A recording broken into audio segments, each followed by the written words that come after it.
Hello everyone, once again welcome back to my channel CS Pathshala. माई सेल्फ CS Chaudhary. और हमारी जो सीरीज़ चल रही थी वो चल रही थी क्लास 10th केमिस्ट्री का chapter number 4 carbon and its compound. इसका पार्ट 1 एंड पार्ट 2 पे मैं वीडियोस बना चुकी हूँ, जिसका लिंक आपको मेरे डिस्क्रिप्शन बॉक्स पे मिल जाएगा। और हाँ, उन लिंक्स को देखना मत भूलिएगा, तभी आपको आगे की वीडियोस अच्छे से समझ में आएंगी। और आज की वीडियो का जो लेक्चर है जिस पे बेस्ड है वो है IUPAC नोमेनक्लेचर। ये बहुत इम्पॉर्टेंट है केमिस्ट्री में और इसे जानना बहुत ही ज़रूरी है आप लोगों के लिए। और तो चलिए स्टार्ट करते हैं आज का वीडियो लेक्चर। उससे पहले अगर आप इस चैनल पर नए हैं तो please subscribe my channel CS पाठशाला। तो चलिए वीडियो हम शुरू करते हैं। तो सबसे पहले हमें ये जानना ज़रूरी है व्हाट इज़ IUPAC। इसका जो फुल फॉर्म है, फुल नेम है, वो है international union of pure and applied chemistry. अब देखिए ये क्या है। जनरली ऑर्गेनिक कंपाउंड जितने भी होते हैं उनके 2 नेम्स होते हैं। एक तो क्या कॉमन नेम और दूसरा होता है IUPAC नेम। कॉमन नेम को हम ट्राइवियल नेम्स के नाम से भी जानते हैं। मीन्स जो उसके लोकलाइज्ड नेम होते हैं उनका कोई एक बेस नहीं होता है, कोई उनमें रूल नहीं होते हैं जो उनके नेम रखे गए होते हैं कॉमन वाले। बट IUPAC नेम है जो international union of pure and applied chemistry ने कुछ रूल्स बनाए हैं, कुछ बेस बनाए हैं, जिसके बेसिस पे उन ऑर्गेनिक कंपाउंड का नाम रखा जाता है। और उन रूल्स को ही हम कहते हैं IUPAC नोमेनक्लेचर। तो चलिए समझते हैं। तो इसके कुछ रूल्स हैं, कुछ बेसिक्स रूल्स हैं। मैंने यहाँ पर 5 रूल्स लिखे हैं। अगर आप इसे अच्छे से समझेंगे तो आप IUPAC नेम लिखने के लायक हो जाएंगे इस वीडियो के अंत तक। तो देखिए पहला रूल क्या है, और यहाँ पे मैंने एक एग्जाम्पल भी लिया है। हम रूल्स को भी समझते जाएंगे और एग्जाम्पल में भी उसको अप्लाई करते जाएंगे, जिससे आपको ज़्यादा अच्छे से समझ में आए। तो सबसे पहला देखिए क्या स्टेप है, identify the longest carbon chain. Okay, हमें एक यहाँ पर मैंने फॉर एग्जांपल लिखा है, एक चेन लिखी है, एक सीरीज़ लिखी है जिसमें कार्बन कार्बन के साथ बॉन्ड बनाता है और हाइड्रोजन उसमें ऐड है। तो पहला जो हमारा स्टेप है, इस जो ये हमें ऑर्गेनिक कंपाउंड दिया है इसमें हमें आइडेंटिफाई करना है कि लॉन्गेस्ट कार्बन चेन कौन सी बनाता है। तो देखिए उसके लिए हमें काउंट करने की ज़रूरत है। 1 2 3 4 5 6 7। ओके, ऐसे अगर हम लीनियर काउंट करेंगे तो नंबर ऑफ कार्बन कितने आ रहे हैं, 7। अब दूसरा हम क्या कर सकते हैं, 1 2 3 4 5 6। तो ये लॉन्गेस्ट तो नहीं हुई, 7 वाली ज़्यादा बड़ी है।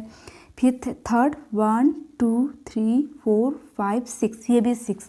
मीन्स जो लीनियर चेन है वही हमारी लॉन्गेस्ट पॉसिबल चेन आ रही है। तो इसे हम सबसे पहले क्या कर लेंगे, आइडेंटिफाई करके इसे हम सेलेक्ट कर लेंगे। ये हमने लॉन्गेस्ट पॉसिबल कार्बन चेन को सिलेक्ट कर लिया है। अब यहाँ पर देखिए मैंने ब्रैकेट में लिखा है पेरेंट चेन। इस लॉन्गेस्ट पॉसिबल कार्बन की चेन को हम क्या बोलेंगे, पेरेंट चेन। क्लियर हो गया। अब देखिए उसके बाद हमारा पहला स्टेप यहाँ पर ख़त्म हो गया। अब दूसरा क्या है, आइडेंटिफाई ऑल द सब्स्टिट्यूएंट्स। अब जो रेस्ट जो बचे हैं ये सब्स्टिट्यूएंट्स कहलाते हैं, जो पेरेंट चेन से अटैच्ड होते हैं, तो उन्हें हमें आइडेंटिफाई करना है। तो देखिए हमारे यहाँ पे क्या क्या सब्स्टिट्यूएंट्स आ रहे हैं। एक आ रहा है ये, एक आया है ये, एंड एक आया है ये। क्लियर हो गया, ये हमारे सब्स्टिट्यूएंट हो गए। और इनको आइडेंटिफाई भी करना है, जैसे कि मैंने इससे प्रीवियस वाली वीडियो में पढ़ाया था। अगर किसी में नंबर ऑफ कार्बन 1 है तो उसे हम मैथ कहते हैं, नंबर ऑफ कार्बन 2 है तो उसे हम एथ कहते हैं, प्रोप ब्यूट पेंट इस नाम से बुलाया जाता है। तो इन सब्स्टिट्यूएंट में लास्ट में इसमें जो सफिक्स आता है वो YL ऐड हो जाता है। तो नंबर ऑफ कार्बन देखिए इस वाले सब्स्टिट्यूएंट में 1 है, तो मैथ YL मिथाइल, तो इसका नेम क्या हो जाएगा, मिथाइल। और इसका नेम भी, क्योंकि इसमें नंबर ऑफ कार्बन 1 प्रेजेंट है, तो मिथाइल। अब इस वाले सब्स्टिट्यूएंट में देखिए इसमें एक आपका कार्बन इस वाले कार्बन के साथ बॉन्ड बना रहा है, मीन्स इस सब्स्टिट्यूएंट में आपके नंबर ऑफ कार्बन 2 प्रेजेंट हैं, तो यहाँ पर इस सब्स्टिट्यूएंट का नाम क्या हो जाएगा, इथाइल। इतना यहाँ तक समझ में आया। तो यहाँ पे हमारे 2 स्टेप भी ख़त्म होते हैं। पहला स्टेप क्या था कि हमें लॉन्गेस्ट पॉसिबल चेन को आइडेंटिफाई करना है, देन उसे सेलेक्ट करना है और उसका नेम क्या आएगा, parent chain. And second step में हम सब्सिट्यूएंट को आइडेंटिफाई करेंगे और उसका नेम क्या आएगा उसे भी हम पहचानेंगे। अब देखिए हमारा थर्ड स्टेप क्या है यहाँ पर, number the carbons of the parent chain from the end that gives the substituent the lowest number. अब हमने जो पेरेंट चेन के कार्बन हैं उसमें नंबरिंग करनी है एंड से। अब एंड आपको पता है 2 हैं, एक लेफ़्ट का एक राइट का, लेकिन हमें कैसे नंबरिंग करनी है, हमें नंबरिंग ऐसे करनी होगी जहाँ से इन सब्सिट्यूएंट को लोवेस्ट नंबर मिले। ठीक है, अगर हम यहाँ से करेंगे तो देखिए सब्सिट्यूएंट इस कार्बन पे है 1 2 3 4, तो यहाँ पे substituent 4th number of carbon पे आ रहा है। अगर हम यहाँ से स्टार्ट करेंगे तो 1 2 3, तो आपके इस साइड से जब हम अगर नंबरिंग करते हैं तो 3 नंबर पे हमारे जो सब्सिट्यूएंट हैं उनको नंबर मिल रहा है। और हमारा जो स्टेप थर्ड है वो यही कहता है कि हमें ऐसे एंड से नंबरिंग करनी है जहाँ से सब्सिट्यूएंट को लोवेस्ट नंबर मिले।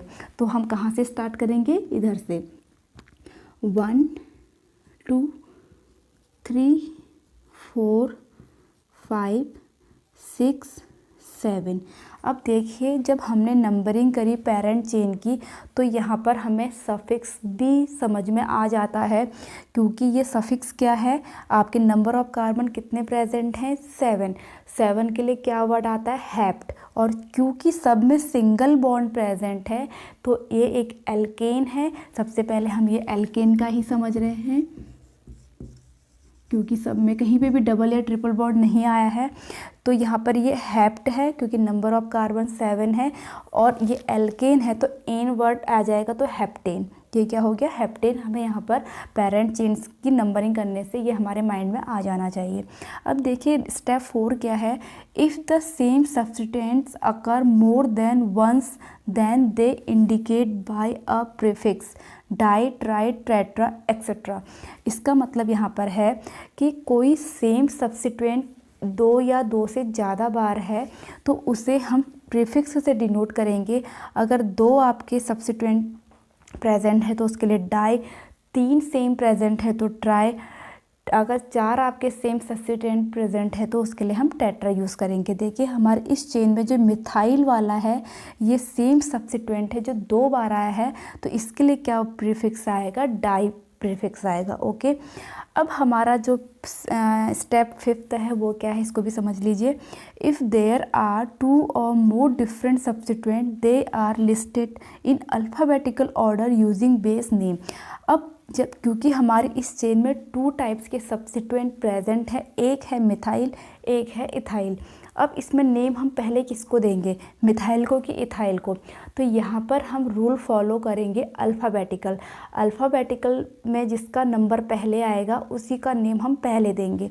मीन्स इथाइल पहले आता है, मिथाइल एम बाद में आता है, इथाइल का ई पहले आता है, तो पहले इथाइल का नेम लिखेंगे। ओके, तो इतने रूल हैं। अब देखिए हम इसका कैसे नेम लिखेंगे। तो सबसे पेरेंट चेन का नेम सबसे बाद में आता है, पहले हम लिखते हैं सब्स्टिट्यूएंट का नेम। ओके, अब सब्स्टिट्यूएंट हमारे 2 टाइप्स के हो गए, एक है मिथाइल एक है इथाइल।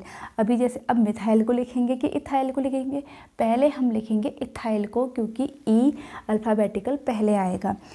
अब यहाँ पर जब हम सब्स्टिट्यूएंट लिखेंगे तो वो कौन से नंबर ऑफ कार्बन पे प्रेजेंट है उसकी पोजीशन भी लिखेंगे। तो देखिए इथाइल, क्योंकि पहले हमें ये समझ में आ गया कि हमने इथाइल लिखना है और वो पेरेंट चेन के 4th नंबर पे है, तो 4 इसकी पोजीशन क्या हो गई, इस इथाइल की इस पेरेंट चेन में 4th नंबर पे। अब ये सब्स्टिट्यूएंट है क्या, इथाइल, क्योंकि नंबर ऑफ कार्बन 2 प्रेजेंट है, तो इथाइल। क्लियर, तो हमने इसका नेम लिया। अब सेकंड सब्स्टिट्यूएंट है हमारा मिथाइल, अब उसकी पोजीशन क्या है 3। अब यहाँ पर देखिए, लेकिन यहाँ पर जो सब्स्टिट्यूएंट मिथाइल है वो 2 टाइम प्रेजेंट है, वो भी 3rd सेम कार्बन पे 2 टाइम प्रेजेंट है, तो 3 3 डाई मिथाइल, क्योंकि हमारा देखिए फोर्थ रूल था ना, अगर आपके सब्स्टिट्यूएंट मोर देन 2 से ज़्यादा अकर होंगे तो उनमें प्रीफिक्स आएगा। तो यहाँ पर 2 टाइम प्रेजेंट है तो यहाँ पर नेम क्या जाएगा 3,3 डाई मिथाइल।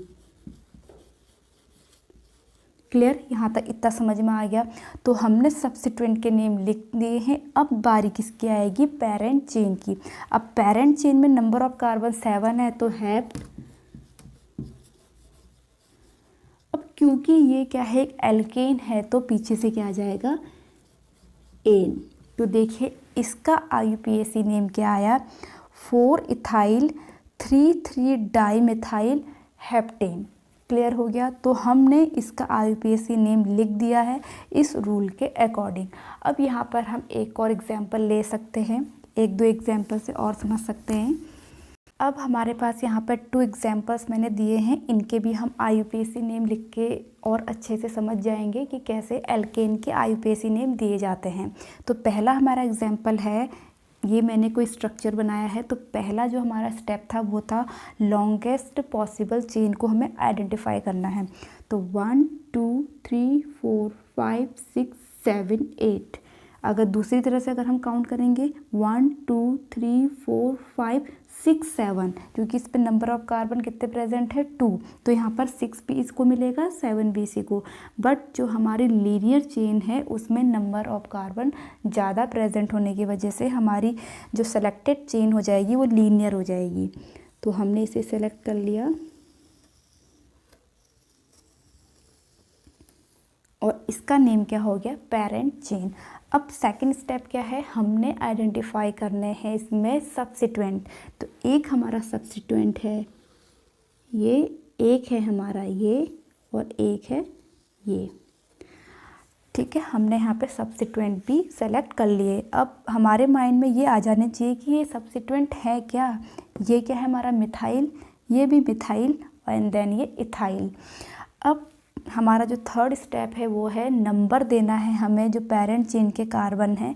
बट कहाँ से हम स्टार्ट करेंगे, जहाँ से इन सब्स्टिट्यूएंट को लोवेस्ट नंबर मिले। तो ऑब्वियसली लोवेस्ट नंबर कहाँ से मिलेगा, यहाँ से 1 2 नंबर पे हमारा सब्स्टिट्यूएंट आ जा रहा है। बट यहाँ से 1 2 3 4 फोर्थ नंबर पे आ रहा है। तो हम नंबरिंग कहाँ से करेंगे, इधर से 1 2 3 4 5 6 7 8। क्लियर। अब हमने इसका नेम देना है IUPAC। सबसे पहले हम किसका नेम लिखते हैं, सब्स्टिट्यूएंट का। अब हमारे पास चूंकि 2 टाइप्स के सब्स्टिट्यूएंट प्रेजेंट है, एक मिथाइल एक ethyl, but according to alphabetical ethyl पहले आता है तो हम इथाइल का नेम पहले लिखेंगे with its position. Parent chain में इसकी जो पोजीशन है कितनी है 5, तो 5 इथाइल। अब यहाँ पर देखिए जो हमारा मिथाइल है एक वो 2 पोजीशन पे है, एक हमारा 3 पोजीशन पे है, बट वो सेम है तो क्या प्रीफिक्स आएगा डाई। 2, 3 कॉमा वर्ड आता है यहाँ पे, डाई मिथाइल। अब यहाँ पे हमने सब्स्टिट्यूएंट का नेम दे दिया है। अब बची हमारी पेरेंट चेन, क्योंकि नंबर ऑफ कार्बन इसमें 8 है तो ऑक्ट आएगा, और चूंकि ये सिंगल बॉन्ड प्रेजेंट है तो ये एल्केन है तो एन इसमें सफिक्स ऐड होगा। तो ये क्या नेम आ जाएगा ऑक्टेन। तो हमारा यहाँ पे IUPAC नेम क्या बना 5 ethyl 2 3 di methyl octane. Clear. अब हमारा सेकेंड फॉर एग्जांपल है जो ये कार्बन हम स्ट्रक्चर मैंने बनाया है। तो पहला इसमें स्टेप है सेलेक्ट लॉन्गेस्ट पॉसिबल चेन 1 2 3। जो हमारी लीनियर चेन है उसमें नंबर ऑफ कार्बन 3 प्रेजेंट हैं, बट 1 2 3 4 कर्व करके इसमें 4 आए हैं। 1 2 3 4, भले हम इसको ऐसे सेलेक्ट करें या ऐसे सेलेक्ट करें, नंबर ऑफ कार्बन हमारे पेरेंट चेन में कितने आ रहे 4 आ रहे, तो हम कैसे भी सेलेक्ट कर सकते हैं। तो हमने सेलेक्ट कर ली ऐसे। क्लियर। और इसके बाद जो सेकंड स्टेप है आइडेंटिफाई सब्स्टिट्यूएंट। तो हमारा सब्स्टिट्यूएंट ये है, एक ही प्रेजेंट है, और क्योंकि उसमें नंबर ऑफ कार्बन 1 प्रेजेंट है तो इट इज़ मिथाइल। अब जो हमारा थर्ड स्टेप है वो है नंबरिंग देनी है हमें। अब यहाँ पर देखिए लोएस्ट नंबर मिलना चाहिए, 1 2 2 नंबर मिल रहा है, यहाँ से 1 2 3 नंबर मिल रहा है, तो हम नंबरिंग यहाँ से करेंगे 1 2 3 4। क्लियर। अब हमें इसका IUPAC नेम देना है। पहले हम नेम लिखेंगे सब्स्टिट्यूएंट का, जो एक मिथाइल है, पोजीशन इसकी क्या है 2 मिथाइल। पेरेंट चेन का नेम क्या आ जाएगा, 4 है तो ब्यूट, सारे के सारे सिंगल बॉन्ड प्रेजेंट है तो एल्केन मीन्स ANE। तो नेम क्या आ जाएगा इसका, 2 methyl butane. Okay, I hope यहाँ तक आपको क्लियर हो गया होगा। इसी तरह से ये एल्केन यहाँ पर आप क्लियरली समझ गए होंगे। इसी तरह से हम एल्कीन और एल्काइन को भी जल्दी से समझ लेते हैं। एल्कीन और एल्काइन, जैसा कि मैंने प्रीवियस वीडियो में भी बताया था, एल्कीन का मतलब क्या होता है, जब आपके ऑर्गेनिक कंपाउंड की मीन्स कार्बन की चेन में जब डबल बॉन्ड प्रेजेंट होता है, उसी तरह से एल्काइन में आपके ऑर्गेनिक कंपाउंड की कार्बन की चेन में ट्रिपल बॉन्ड प्रेजेंट होता है, उन्हें हम एल्कीन और एल्काइन कहते हैं। तो सबसे पहले इसको सिंपलेस्ट मैंने यहाँ पर एल्कीन और एल्काइन लिए हैं, इसका नॉमेनक्लेचर हम कैसे करेंगे इसको समझ लेते हैं। देन इस रूल में थोड़ा जब सब्स्टिट्यूएंट आ जाते हैं तो तब क्या इसमें इफ़ेक्ट पड़ता है, इसको भी हम समझेंगे। तो सारे के सारे रूल वही है। अब चूँकि ये दोनों के दोनों मैंने क्या लिए हैं, लीनियर एक चेन ली है, तो यहाँ पर हमें ना ही लॉन्गेस्ट पॉसिबल चेन सेलेक्ट करने की ज़रूरत है। तो सीधे के सीधे हमारा जो रूल यहाँ पर पहला आएगा, स्टेप आएगा, वो आएगा नंबर देने का। जो एक लीनियर चेन है, नंबर। बस यहाँ पर डिफरेंट क्या होगा कि जो पहले हमारा जो यहाँ पर स्टेप थर्ड था कि जो सब्स्टिट्यूएंट है जो पेरेंट चेन से अटैच्ड होते हैं उन्हें लोवेस्ट नंबर मिलता है, बट डबल और ट्रिपल बॉन्ड की प्रेजेंस होने के कारण यहाँ पे प्रायोरिटी मिल जाती है डबल और ट्रिपल बॉन्ड को, ना कि सब्स्टिट्यूएंट को। तो यहाँ पर लोवेस्ट नंबर किसे मिलेगा, डबल बॉन्ड और ट्रिपल बॉन्ड को। अगर यहाँ पे सब्स्टिट्यूएंट भी प्रेजेंट होता तब भी डबल और ट्रिपल बॉन्ड को लोवेस्ट नंबर मिलता। क्लियर। तो जैसे देखिए अब यहाँ पर 1 2 3, तो डबल बॉन्ड कहाँ पर प्रेजेंट है, 3 पोजीशन पे। अगर हम यहाँ से काउंट करेंगे 1 2, तो यहाँ से 2 नंबर, तो हमारी नंबरिंग कहाँ से स्टार्ट होगी, इधर से 1 2 3 4 5। क्लियर। तो यहाँ पर सबसे पहले हम डबल बॉन्ड को पहचानेंगे किस पोजीशन पे, 2 पोजीशन पे। अब नंबर ऑफ कार्बन कितने प्रेजेंट है, 5, तो क्या आएगा, पेंट। अब चूँकि ये एक एल्कीन है, डबल बॉन्ड प्रेजेंट है, तो इसमें सफिक्स क्या आएगा, ईन। तो इसका नेम क्या हो जाएगा, 2 पेंटीन। अगर इसको मैं अनदर ढंग से लिखूँ, दूसरे ढंग से, तो इसमें पहले हम इसको लिख सकते हैं, इसमें जो पेरेंट चेन है, नंबर ऑफ कार्बन है इसमें 5, तो पेंट। अब जो इन वर्ड है किसके कारण आया है, डबल बॉन्ड के कारण आया है, और उसकी पोजीशन क्या है, 2, पेंट 2 इन। या तो हम इसको 2 पेंटीन कहेंगे या पेंट 2 इन कहेंगे, दोनों सेम चीज़ है। क्लियर। यही रूल फॉलो होता है एल्काइन में। तो हम पहले लॉन्गेस्ट जो हमारा पॉसिबल चेन यहाँ पर नहीं होगा क्योंकि कोई भी सब्स्टिट्यूएंट नहीं है, एक लीनियर चेन है, तो यहाँ पर डबल जो ट्रिपल बॉन्ड प्रेजेंट है उसको लोवेस्ट नंबर मिलेगा। यहाँ से हम काउंट करेंगे तो 1 2 3, यहाँ से 1 2, तो 1 2 3 4 एंड 5। अब यहाँ पर देखिए सेम यही रूल फॉलो होगा। आपका जो ट्रिपल बॉन्ड प्रेजेंट है वो 2 पोजीशन पे है, 2। अब नंबर ऑफ कार्बन 5 प्रेजेंट है तो पेंट। अब चूँकि ट्रिपल बॉन्ड प्रेजेंट है तो इसमें सफिक्स क्या आ जाएगा, YNA मीन्स 2 पेंटाइन, और पेंट 2 आइन, तो इसका अनदर नेम हो जाएगा पेंट 2 आइन। तो दोनों सेम चीज़ है। आई होप आपको जो सिंपलेस्ट वाला है ये समझ में आया हो। अब हम इसको जब इसमें सब्स्टिट्यूएंट प्रेजेंट होगा तब क्या होगा।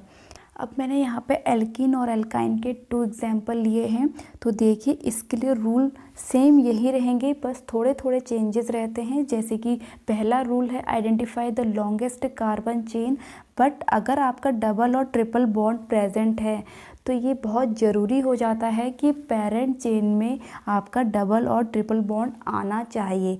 भले ही अगर आपकी पेरेंट चेन में नंबर ऑफ कार्बन कम हो जाएं, बट डबल और ट्रिपल बॉन्ड का आना बहुत ज़रूरी है। देखिए जैसे कि यहाँ पर मैंने एक चेन स्ट्रक्चर बनाया हुआ है 1 2 3 4 5, 1 2 3 4 5। अगर हम इसको ऐसे सिलेक्ट करते हैं तब भी नंबर ऑफ कार्बन 5 आएंगे, अगर हम इसको लीनियर सेलेक्ट करेंगे तब भी इसमें नंबर ऑफ कार्बन 5 ही आएंगे। तो बट अगर ये एल्केन होता तो हम इसको कैसे भी सेलेक्ट करते, जो आपका IUPAC नेम आता वो सेम ही आता। बट यहाँ पर डबल बॉन्ड प्रेजेंट होने से ये हमारे पास ऑप्शन नहीं है कि हम इसको सेलेक्ट करें, हमें लीनियर को ही सेलेक्ट करना पड़ेगा। ठीक है, तो हमने इसको सेलेक्ट किया क्योंकि डबल और ट्रिपल बॉन्ड को ही प्रायोरिटी मिलेगी।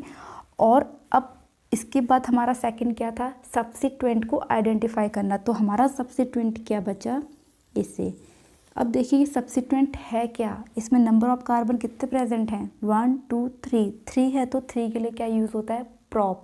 और इसमें जो सफिक्स है वो आ जाता है YL, मीन्स ये है हमारा प्रोपाइल। क्लियर हो गया। अब इसके बाद हमने नंबरिंग करनी है। और अगर आपको याद हो एल्केन में मैंने बताया था इस सब्स्टिट्यूएंट को लोवेस्ट नंबर मिलना चाहिए, बट यहाँ पर कंडीशन चेंज हो जाएगी, डबल बॉन्ड को या फिर ट्रिपल बॉन्ड को लोवेस्ट नंबर मिलना चाहिए। यहाँ से हम काउंट करेंगे तो 1 2 3, तो डबल बॉन्ड को 3 नंबर मिल रहा है। यहाँ से काउंट करेंगे तो 1 2 2 मिल रहा है, तो हम नंबरिंग कहाँ से करेंगे, इधर से 1 2 3 4 एंड 5। क्लियर। अब हमने इस स्ट्रक्चर का IUPAC नेम लिखेंगे। बाकी रूल सेम वही रहेगा कि पहले हम एल्काइल ग्रुप का नेम लिखेंगे, देन पेरेंट चेन का। एल्काइल ग्रुप क्या है हमारा, प्रोपाइल है, और इसकी पोजीशन क्या है पेरेंट चेन में, 4th नंबर है, तो 4 प्रोपाइल। पेरेंट चेन क्या है हमारी, नंबर ऑफ कार्बन 5 प्रेजेंट है तो पेंट, और डबल बॉन्ड कहाँ पे प्रेजेंट है, 2, तो पेंट 2, और डबल बॉन्ड है तो इन, तो क्या जाएगा, पेंट 2 इन। और दूसरा हम इसको क्या लिख सकते हैं, 4 प्रोपाइल 2 पेंटीन, सेम ही नेम है। ठीक है, इसके बाद हमारा जो मैंने सेकंड एग्जांपल लिया है वो इसे लिया है ट्रिपल बॉन्ड का। यहाँ पर भी जो हमारा फर्स्ट स्टेप आएगा वो है select carbon chain longest, but यहाँ पर हमें सिर्फ कार्बन को नहीं देखना है क्योंकि यहाँ पर ट्रिपल बॉन्ड प्रेजेंट है, तो ट्रिपल बॉन्ड को देखकर ही हमें चेन सेलेक्ट करनी है। अब यहाँ पर देखिए मैंने कार्बन के साथ H ऐड किया है, तो ये अलग से इसको हम काउंट नहीं करेंगे, ओनली कार्बन को ही काउंट करेंगे। 1 2 3 4, लीनियर में कैसे आ रहे हैं, 4। अगर 1 2 3, अब यहाँ पे नंबर ऑफ कार्बन 2 प्रेजेंट है तो 4 5, तो हमारी लॉन्गेस्ट पॉसिबल चेन क्या है, ये हो जाएगी। क्लियर। अब सेकंड स्टेप हमने सब्स्टिट्यूएंट आइडेंटिफाई करना है, तो सब्स्टिट्यूएंट हमारा ये है, और ये है क्या, मिथाइल। अब हमें इसको क्या करना है, नंबरिंग करनी है, बट यहाँ पर हमने सब्स्टिट्यूएंट को नहीं देखना है, किसे देखना है, ट्रिपल बॉन्ड को। तो यहाँ से अगर हम नंबरिंग करेंगे तो 1, तो 1 ही मिल रहा है यहाँ से, क्योंकि लास्ट में पड़ेगा तो यहाँ से ही राइट वे है। 1 2 3 4 एंड 5। अब सेम प्रोसेस, हमें सबसे पहले एल्काइल ग्रुप को नेम देना है। एल्काइल ग्रुप हमारा मिथाइल है और इसकी पोजीशन पेरेंट चेन में 3 है, तो 3 मिथाइल। अब हमें पेरेंट चेन का नेम लिखना है, नंबर ऑफ कार्बन 5 प्रेजेंट है तो पेंट। अब ट्रिपल बॉन्ड प्रेजेंट है तो ये YNE आएगा, बट कौन सी पोजीशन पे है, 1 पोजीशन पे, तो हम इसको 1 भी लिख भी सकते हैं, नहीं भी डायरेक्ट भी लिख सकते हैं। 2 पेंटाइन। पेंटाइन मीन्स यहाँ पर कोई भी डिजिट प्रेजेंट नहीं है, तो इसका मतलब ये 1 पोजीशन पे ही प्रेजेंट है, तो इसका जो IUPAC नेम है वो क्या आ जाएगा, 3 मिथाइल पेंटाइन। आई होप आपको ये सब अच्छे से समझ में आ गए होंगे कि हम एल्केन, एल्कीन और एल्काइन के IUPAC नेम कैसे लिखेंगे। अगर आपको ये वीडियो लेक्चर मेरा अच्छा लगा हो, समझ में आया हो, तो प्लीज़ लाइक कीजिए, कमेंट्स कीजिए, शेयर कीजिए, and please subscribe my channel CS पाठशाला। और मैं मिलूँगी अपनी नेक्स्ट वीडियो के साथ, तब तक के लिए स्टे ट्यून्ड, बाय बाय।